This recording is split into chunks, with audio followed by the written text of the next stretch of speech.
Where your treasure is, there also will your heart be. In today's gospel, Jesus speaks to his disciples about earthly treasures. And it might be easy to read this gospel passage in a way that seems to reject all material goods and possessions. But does Jesus really expect his disciples to reject all earthly goods? Let's pause and listen to the words of Jesus in today's gospel. Jesus begins by placing in contrast the goods of this earth and the goods of heaven. He tells the disciples, "Do not store up for yourselves treasures on earth where moth and decay destroy, and thieves break in and steal. But store up treasures in heaven, where neither moth nor decay destroys, nor thieves break in and steal." We could ask ourselves this question: when does our use of the goods of this earth become problematic?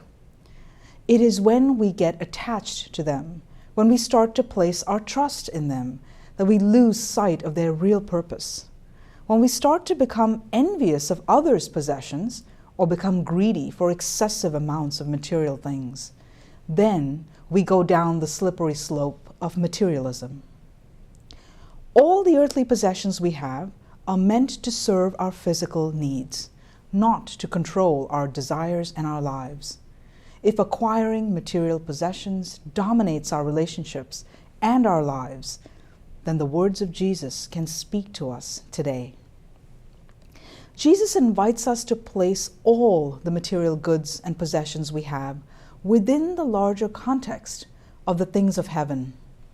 His words in today's gospel call us to reflect on whether we desire spiritual riches and treasures in the same way that we might seek after material things.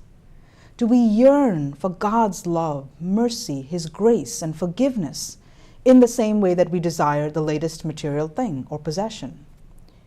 Do we seek after peace, joy, and hope that comes from reading and reflecting on God's Word in the same way that we might seek out the latest commercial products? We live in a society where consumerism is encouraged and materialism is often celebrated. Just take a look at all the advertising that surrounds us each day. It's difficult to escape the fact that material goods and possessions are constantly being marketed to us. Whether on billboards, magazines, television, or the internet, we cannot escape the selling and buying of material goods. Jesus reminds us today to place our trust and hope in those things that will last forever. It is the things of the spiritual life, grace, mercy, peace, and joy, that will last forever, long after our best and most prized material possessions. Have a blessed day.